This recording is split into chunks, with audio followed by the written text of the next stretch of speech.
2018年4月垦丁音乐节中，不少千万超跑车主相约聚在垦丁街头上，包括玛莎拉蒂、海神、小牛等。其中一名开着粉红奥迪 R8 的女车主最吸睛，火辣身材吸引不少车迷拿着相机对她猛拍。如今这名辣妹超强背景也跟着曝光。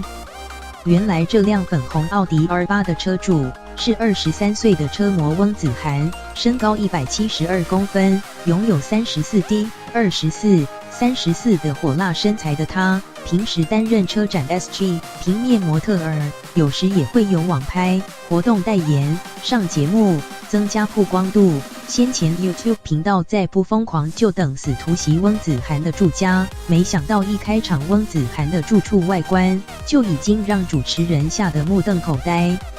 一进门，随处可见的名牌精品，让主持人直呼万一弄坏东西我们没办法赔。且阳台看出去就是台北101夜景，显见住处位于绝佳地段。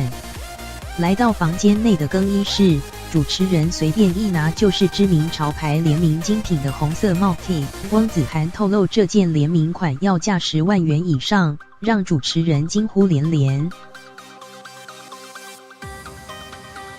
翁子涵的工作主要是车模，偶尔上节目通告，让他在网络上小有名气。主持人有否西坦称，虽然翁子涵很有钱，但他本人却是相当低调，经常帮助弱势，光是捐款记录就一长串，也相当关注小动物。